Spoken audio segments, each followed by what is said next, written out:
السلام علیکم ورحمۃ اللہ وبرکاتہ۔ محترم ناظرین، آج کا واقعہ دلچسپ ہونے کے ساتھ ساتھ سبق آموز بھی ہے، لہٰذا آپ تمام ناظرین اس ویڈیو کو آخر تک ضرور دیکھیں۔ اللہ تبارک و تعالی نے حضرت سیدنا سلیمان علیہ نبینا علیہ السلام کو وحی فرمائی کہ آپ سمندر کے کنارے جائیے اور ہماری قدرت کا نظارہ کیجیے۔ چنانچہ حضرت سیدنا سلیمان علیہ نبینا علیہ السلام اپنی امت کے کچھ افراد کو لے کر سمندر کے کنارے پہنچے، لیکن وہاں آپ کو کوئی ایسی شے نظر نہ آئی۔ لہٰذا آپ نے ایک جنات کو حکم دیا کہ سمندر میں غوطہ لگا کر خبر لاؤ۔ اس جنات نے سمندر میں غوطہ لگایا اور واپس آ کر حضرت سیدنا سلیمان علیہ نبینا علیہ السلام کی بارگاہ میں عرض کی، میں سمندر کی تہ تک نہیں پہنچ سکا اور نہ ہی مجھے کوئی شے نظر آئی۔ حضرت سیدنا سلیمان علیہ نبینا علیہ السلام نے اس سے دگنی طاقت والے ایک جنات کو حکم دیا کہ تم جاؤ اور سمندر میں غوطہ لگا کر خبر لاؤ۔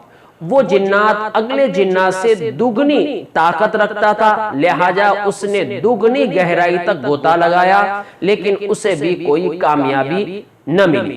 حضرت سیدنا سلیمان علیہ نبینا علیہ السلام نے پھر اپنے وزیر حضرت سیدنا آصف بن برخیا رحمت اللہ تعالی علیہ، جو آپ کی امت میں ایک ولی کامل تھے، ان کو حکم دیا کہ تم جاؤ اور سمندر میں غوطہ لگا کر دیکھو کہ کیا معاملہ ہے۔ حضرت سیدنا آصف بن برخیا رحمت اللہ تعالی علیہ سمندر میں غوطہ لگاتے ہیں اور کچھ ہی دیر کے اندر ایک عالیشان کافوری 4 دروازوں والا سفید سمندری گنبد لا کر حضرت سیدنا سلیمان علیہ نبینا علیہ السلام کی خدمت بابرکت میں پیش کر دیتے ہیں۔ اس کا ایک دروازہ موتیوں کا، دوسرا دروازہ یاقوت کا، تیسرا دروازہ ہیرے کا اور چوتھا دروازہ جمرود کا بنا ہوا تھا۔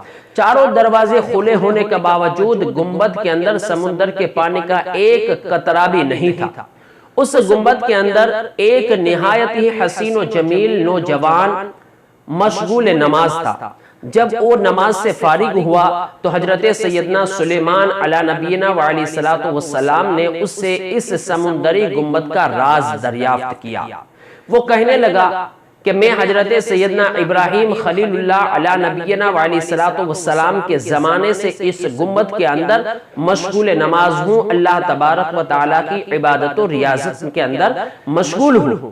حضرت سیدنا سلیمان علیہ نبینا علیہ السلام نے اندازہ لگا لیا کہ یہ نوجوان تقریباً 2000 سال سے اس سمندری گنبد کے اندر نماز کے اندر مصروف ہے۔ پھر حضرت سیدنا سلیمان علیہ نبینا علیہ السلام نے اس سے غذا کے متعلق پوچھا تو کہنے لگا کہ روزانہ ایک سبز پرندہ چونچ کے اندر ایک زرد چیز لے کر آتا ہے، اسے میں کھا لیتا ہوں تو دنیا کی تمام نعمتوں کی لذت مجھے اس میں مل جاتی ہے اور میری بھوک اور پیاس بھی بجھ جاتی ہے، میری بھوک اور پیاس بھی ختم ہو جاتی ہے، اور پھر مجھے گرمی، سردی، غنودگی، نیند، یہ تمام چیزیں بھی مجھ سے دور رہتی ہیں۔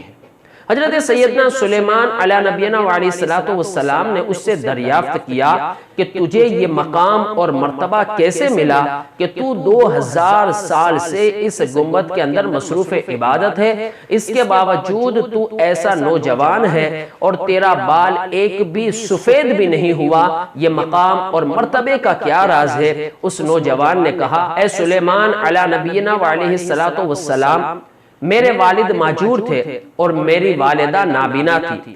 الحمدللہ میں نے ان کی 70 سال تک خدمت کی۔ جب میری والدہ ماجدہ کا وصال کا وقت قریب آیا تو اس نے میرے لیے دعا کی، یا اللہ عز و جل تو میرے بیٹے کو دراجی عمر بالخیر عطا فرما۔ اسی طرح جب میرے والد محترم کے وصال کا وقت قریب آیا تو انہوں نے بھی میرے لیے دعا کی، یا اللہ عز و جل تو میرے بیٹے کو ایسی جگہ پر عبادت کے اندر مشغول فرما دے جہاں پر اسے کوئی پریشان نہ کر سکے، یہاں تک کہ شیطان بھی اس میں دخل نہ دے سکے۔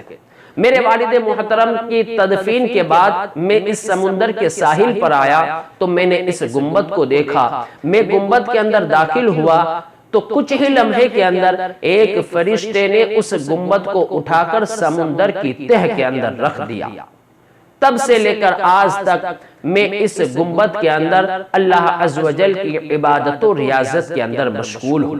پھر اس نوجوان کے کہنے پر حضرت سیدنا سلیمان علیہ نبینا علیہ السلام نے واپس اپنے وزیر حضرت سیدنا آصف بن برخیہ رحمت اللہ تعالی علیہ کو حکم دیا کہ جاؤ اور واپس اس گنبد کو اس کی جگہ پر چھوڑ دو۔ حضرت سیدنا آصف بن برخیہ رحمت اللہ تعالی علیہ نے اس گنبد کو واپس سمندر کی تہ کے اندر پہنچا دیا۔ اس کے بعد حضرت سیدنا سلیمان علیہ نبینا علیہ السلام نے تمام لوگوں سے کہا کہ دیکھا آپ نے کہ اللہ تبارک و تعالی والدین کی دعا کو کیسی مقبول فرماتا ہے، لہٰذا والدین کی خدمت کیا کرو، والدین کی نافرمانی سے بچو، کیونکہ والدین کی خدمت کرنا ایک بہت بڑی سعادت ہے، اور جو والدین کی خدمت کرتا ہے اللہ تبارک و تعالی اسے ایسے بلند مقام اور مرتبے پر فائز فرما دیتا ہے۔ محترم ناظرین، والدین کے فضائل و برکات کو بیان کرنے والے اس ویڈیو کو آپ اپنے دوستوں کے ساتھ شیئر کریں، لائک کریں،